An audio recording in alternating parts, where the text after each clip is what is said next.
When I first got to Penn and I was promoted to head coach, the team at the time was the most talented team that we've ever had. And I coached them like I wanted to be coached.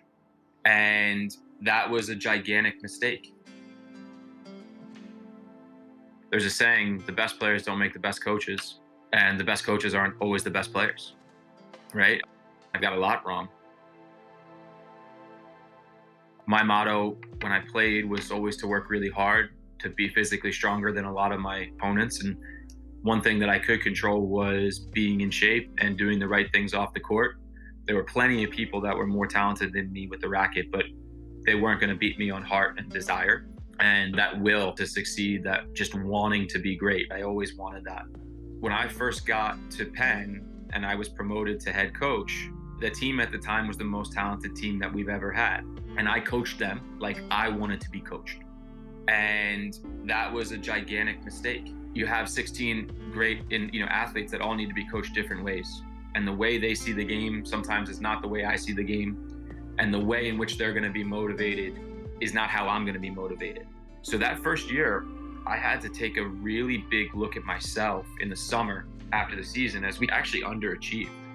There was a lot of press, there was a lot of talk about, oh, this is the next team coming through. And I think we finished 7 or 8. And we were looking to finish, kind of crack into that top 5. I had a big look at myself, and then I said, okay, we got to change some things around, and I got to change how I speak to certain people. And that self-reflection was really good. And then we looked at inspiring each person individually, and then how we're going to inspire them collectively and bringing them together. And we need to inspire 17 players individually, but then have them buy into your core message, right?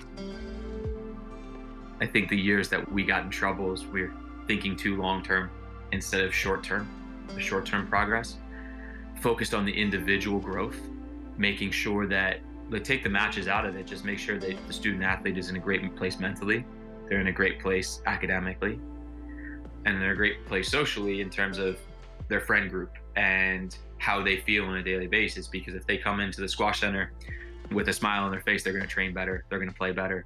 And I think that all of those things are factors in your success, right? Transparency for me is huge.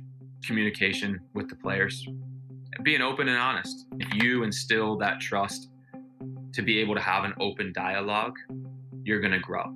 Some of the things that at the end of the day, it's, as the coach, it's your final decision, right? You got to make the decision whether players like it or players don't. However, how you handle that process and how you go through that and how you communicate that message is key.